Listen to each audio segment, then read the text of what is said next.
Hello and welcome to Africa Today. I am Mike Okwoche. The signing of the Treaty of Lagos in May 1975 became the foundation of a regional group of 15 countries with a mission to promote economic integration across West Africa. The Economic Community of West African States, Ecowas, sought to achieve its purpose by creating a single large trading bloc through an economic and trading union. Over the years, he has also served as a peacekeeping force in the region, intervening in the crisis of countries like Liberia, Sierra Leone, Mali, Guinea, and Cote d'Ivoire.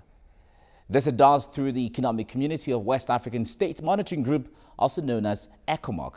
Now, what are your thoughts on the activities of ECOWAS in the West African region and its impact on its people?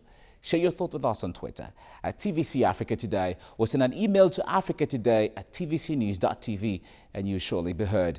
We'll take this report now, and Africa Today will be right back. Thanks for joining us. The 43rd Ordinary Session of ECOWAS instructed the Commission to expedite a review of peace and security with respect to the military response capability against the background of lessons learned in Mali. The efforts of ECOWAS at restoring peace to Mali have indeed yielded results. The Commission, however, admits it was faced with several challenges ranging from lack of proper coordination to competing interests. The Mali crisis has, among other things, taught ECOWAS how to deal with issues of terrorism. Prime among the lessons learned was how to detect early warning signs. It requires a type of expertise in which you appreciate and work with the signs of early warning, but not paralyzing and creating a sense of panic in the entire society. Besides being confronted with initial hostility from key internal stakeholders in Mali, the region had to contend with external interests and motives. Finally, and most importantly, the region's military preparation and deployment were severely handicapped by formidable financial, logistical, and strategic lift challenges. President of the ECOWAS Commission noted that the successful inclusion of the presidential and legislative elections between July and December 2013 also marked a successful inclusion of the ECOWAS-facilitated and internationally supported transitional roadmap aimed at the restoration of full constitutional order and institutional stability in the country. The ECOWAS Commission cautioned that criticisms leveled against parties in this exercise are not meant to slight them or to diminish the immense contribution they made towards the stabilization of Mali and the preservation of regional peace and security. Yuri Sejare, TVC News, Accra. Right, earlier this week, the Economic Community of West African States met with its local and international partners in Ghana to review the regional bloc's intervention in Mali, amongst other issues. Now, joining us to look at those issues on Africa Today, we have Achike Chude of the Joint Action Front, a civil society organization, and he's also an African affairs expert. It's good to have you join us today. It's a pleasure, man. And you're welcome. Yeah, thank you. Right, and later on we'll be linking up on phone to Eunice Ejare, TVC News correspondent in Ghana, and certainly Judy Lowe of the Open Society Initiative for West Africa is based in Abuja. Certainly he will be joining us on the program too. Now, Chike, let's start it this way. The ECOWAS, compared to the AU and the UN, hasn't been on the news much of late, recently, as the case may be. How would you assess its impact on its people generally, just on the summary? Well, I think it's only natural that it will not be as much in the news as the AU and the United Nations. These are bigger international organizations, and the tendency or the possibility of them to be involved in actions that would make the news more or less is much higher. But that is not to say that the ECOWAS has not been embroiled in its own issues, trying to solve problems. And in the recent past, they have been very, very active, especially just as your report did indicate, the crisis in Mali you know, and the other parts of the African sub-region, you know, and so essentially they have been working, they have always worked. But of course, you know, as you journalists will say, it's only bad news that tends to sell, you know, and sell phenomenally sometimes depending on the nature, you know, of the news. And so even when the Ecowas is working quietly in terms of their economic plans or mandates and so on, people might not really know about that until it is embroiled in one controversy or the other, or trying to solve, you know, issues of conflict, you know, like the one we had in Mali. And for the period that the Mali situation was on, ECOWAS was constantly, you know, in the media, and of course that's as a result of the crisis in Mali. So it's always been there. It's always sometimes working in the background. Yeah. All right. Now, considering the fact that it was established to assist trade and economy of member states and all of that, but how would you assess the impact vis-a-vis its original ideal? Yeah. Yes. I mean that has always been the criticism of you know, the ECOWAS, and beyond ECOWAS, the criticism of the African Union, and again beyond even the African Union, the criticism of the United Nations organizations. And I think that it's only normal that you have the ideal, you know, situation in which it was supposed to operate, within which it was supposed to operate, parameters that were set by those who were involved in the formation of the ECOWAS and so on. But of course, we know that the ideal is always different from the reality. Exactly. Because you have a picture of an organization and what could be achieved by that organization and so on. But of course, all of these things are dependent on, as we say, all things being equal. And we know that in life, nothing is ever nothing is really equal. You know, so you always have, as the great philosopher Heraclitus, I think it was, who said that the only thing that is permanent is change. And so the ECOWAS has made, I want to believe that when you talk about the issue, the movement from the non-aggression, you know, pact that they had to, you know, actual intervention in the affairs of some states, at least politically or militarily, they would seem to have had much more success than when you talk about the economy. Yes, the economic integration. All right. We'll come back to this. Now, we have Eunice Jare, TVC News correspondent in Ghana, joining us now on the show. Eunice, it's good to have you join us on Africa Today. Now, what were the key issues discussed at the ECOWAS summit in Ghana? Well, at the meeting, the 3-day meeting, most of the 3-day meeting was behind closed doors. But what we witnessed as media from beginning was the essence of the entire workshop, which was actually to evaluate the activities or the participation of ECOWAS in trying to resolve the Mali crisis. So basically, they looked at they tried to look at what may have started the conflict. They looked at what each party's role was in trying to end the conflict, and what ECOWAS may have done wrong and what they did get right. They also took a look at what the Mali leadership may have done wrong and what it could have done better to forestall such an occurrence. And then going forward, they also made certain recommendations. What Mali could do to improve governance now that they have a democratically elected government. So basically, these were the things that were touched on. All right. Were there specific resolutions on particular kind of strategies that will be used to ensure that what they are recommending will be upheld? Well, what we know is there were some recommendations.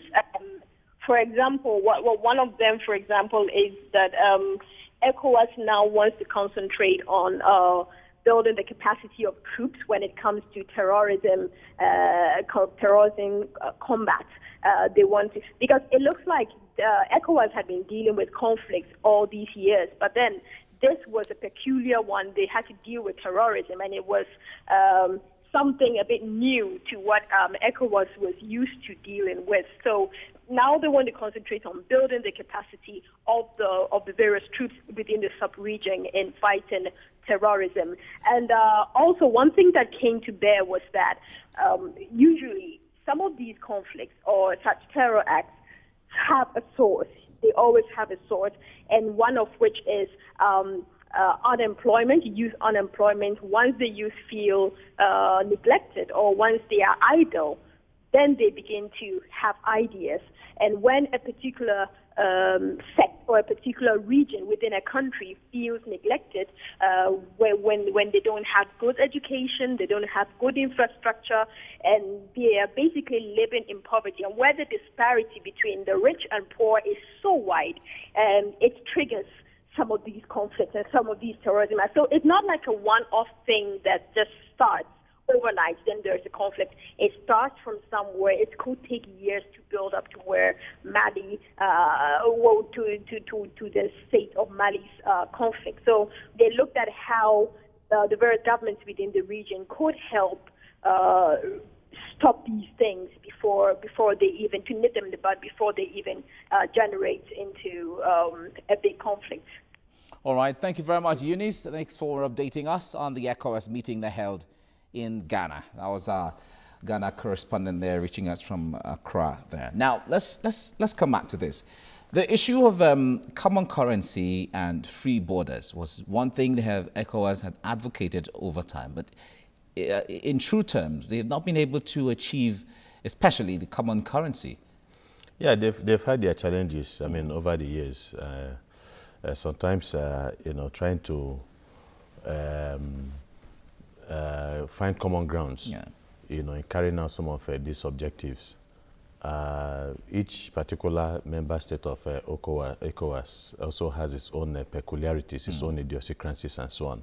And so when you talk about in a conglomeration, more or less, of the type that we see with ECOWAS, it's about these various groupings with various peculiarities and idiosyncrasies. Also, trying to find some common grounds, in order to move the continent forward. It is not something that is easy. I know that we have been able to have remarkable success when it comes to the European Union, for instance. But, it took a very long time before they were able to achieve that.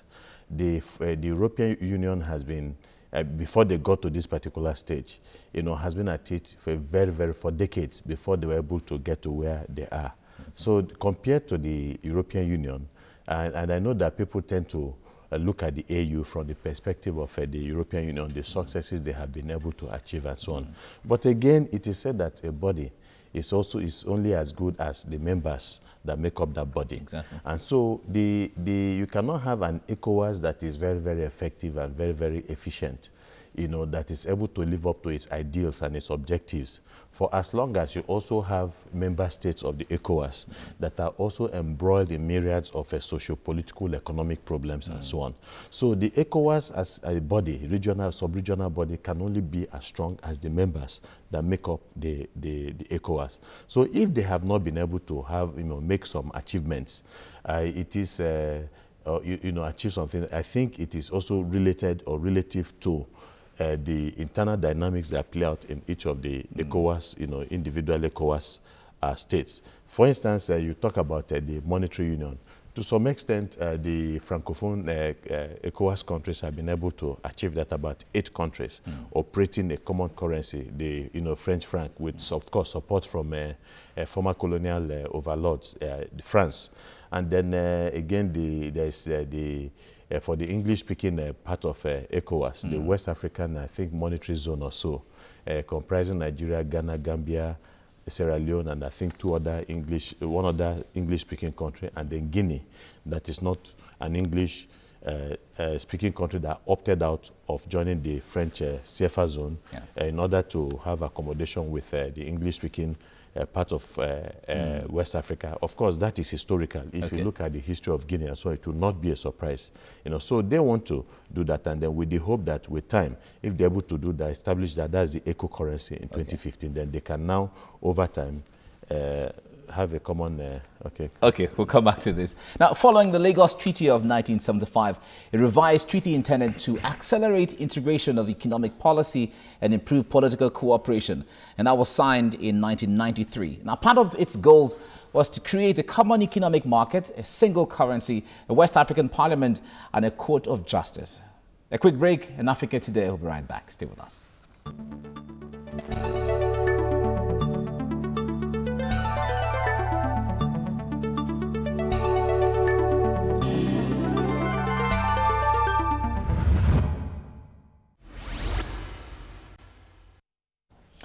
All right, welcome back. It's still Africa Today. We have Achike Chude with us in the studio. We're talking about the economic community of West African state and some of the challenges it faces and maybe some of its successes as well.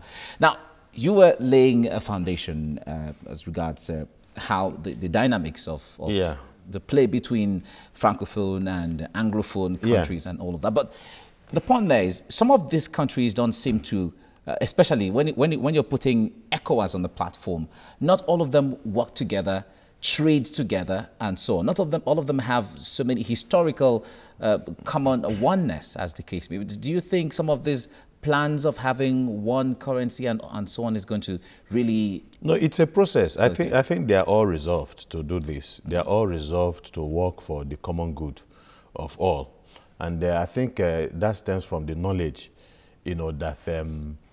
If they can open up their borders, if they can increase the level of investment within the sub-region and so on, if they can have a common market, if they can have a common currency and so on, then there is profit to be made by all the parties concerned. You understand? And so they have also realized, and I think that essentially that is the way the world is going now. Of course, we keep on talking about the world being a global, a village.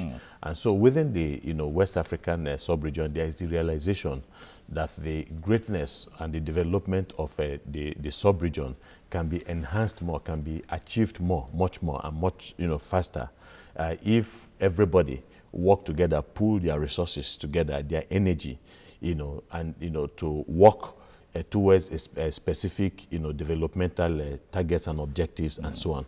And so there is no doubt, in spite of, yes, the historical differences that, have arisen over time. Of course, the history of colonialism and the role that France played, the policy of assimilation and so on, that tended to make the average French person much more, French than perhaps even the French person. And of course, also differences between the colonial overlords in English-speaking West Africa. Okay. Now, we have Judy Lowe of the Open Society Initiative for West Africa joining us on Africa Today from Abuja. Judy, it's good to have you on Africa Today. Now, what are your thoughts on the role of ECOWAS in terms of security and military intervention? Hello? Yeah, can you hear me, Jude? Yes, welcome to Africa Today. Thank you so much. What's your assessment of ECOWAS when it comes to military intervention and security on the sub-region? Would you see it as effective? Well, effectiveness is relative in this conversation. Okay. Yeah, but we have to accept the fact that ECOWAS has played a very important role in improving the safety and security situation within the sub-region. And they've also played a very significant role in ensuring that the values of democracy, as recognized in the ECOWAS Protocol on Democracy and Good Governance, are being respected across the region. And when you talk about security, there are various components to it. People can talk about security in terms of food security, security in terms of human security and all of that. But the important thing here is that there are many aspects of the life of the region that all culminate to determine whether or not you can assess progress in security. And so looking at it critically, we see an improvement in democratic governance in the region. We see an improvement in intervention, in early warning system. We see an improvement in mediation processes. And to that extent, one can argue that, yes, there's been a significant movement in the right direction. Whether it is adequate is another issue. Of course, there are still gaps. But you and I, if you imagine the catastrophe that we had in Mali and the role ECOWAS played in that process, the crisis in Guinea, the role they played, the crisis in Cote d'Ivoire, the role ECOWAS played, it is something worth noting. But we must acknowledge the fact that there's much needs to be done, especially in the preventive mechanisms of ECOWAS, so that we don't get to a point where a president, for instance, refuses to accept the result, as we saw in Cote d'Ivoire. Rather, we get to a situation whereby before it actually happens, the mediation processes are put in place, a crisis management is already in place that averts the situation whereby people will start dying. So yes, I would argue that to a reasonable extent, there has been a remarkable improvement in the capacity of ECOWAS to intervene and promote and all right, it's good to hear it's remarkable, but let's make comparison between the ECOWAS on one hand and the EAC and the SADC, for instance. These are other regional blocks, but how would you compare ECOWAS with these other blocks? Again, the dynamics are different. Okay. In this, historically, dynamics are different in these regions. Okay. And so it is not a black or white kind of comparison. But in terms of structure, effectiveness, and coordination, I think within the African region, ECOWAS stands out. Yeah. Even in its funding, in ECOWAS' ability to raise funds, the tax policies that help ECOWAS to source funds for its operations, these are remarkable, remarkable initiatives that other RECs within the region are interested in coming to understudy, so that they're able to actually do the same. I think if you also look at the role of the ECOWAS Court of Justice and the capacity of individuals to approach this court directly, these are some unique features of the ECOWAS system that stand out within the continent. So, looking at, again, accepting that there are differences in dynamics in the sub-regional bodies, still, ECOWAS stand out in its capacity to move from where it was in last 20 years and where it is now. I think it is quite acknowledged. It is quite proper to acknowledge that there are some unique features of the ECOWAS system that others can learn from. Thank you very much, Jude, for your time on the program right now. Thanks for your contribution. Thank you. Right now, the challenges of ECOWAS, one way or the other. I know that ECOWAS, they are working to surmount all the challenges. But what do you think, from what's on ground now, what do you think are going to be the challenges of ECOWAS in the years to come? Well, in terms of the individual states, like I keep on saying that ECOWAS can only be as strong as the strength pulled together by, the individual states of ECOWAS. And there are some basic problems that characterize most of the, ECOWAS countries. Of course, Nigeria is one of the largest economies in Africa. And of course, in ECOWAS, in West Africa, it is simply a giant. And the economy is so huge. And of course, you know that even within Africa itself, that Nigeria accounts for about 1/5 of the entire population of Africa. And so it has a very, very huge economy in spite of the very serious economic, crisis it is having.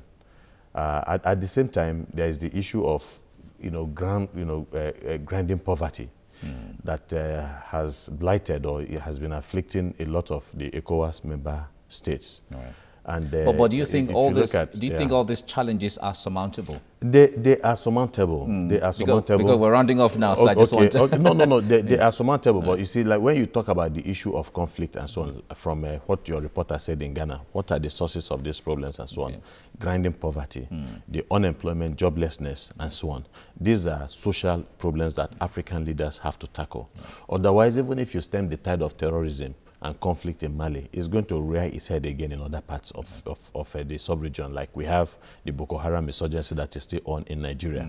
So I would agree that it's about the commitment, it's about the ongoing commitment of African leaders. It's about, knowing, understanding the priorities that they have, as leaders, and they're working assiduously, to help their countries, Okay. to pull their countries out of the economic, especially issues that they have, and then working together in the sub-region as they are doing to take the sub-region to another level. All right. Thank you very much, Ikichude, for coming on the program. Thank you. Thank you Yes, very much. yeah. I will thank Judilo for joining us from Abuja and our correspondent Eunice Jare from Accra in Ghana. Now, when we judge ECOWAS based on the crisis in Mali last year, then Africa will be setting itself back.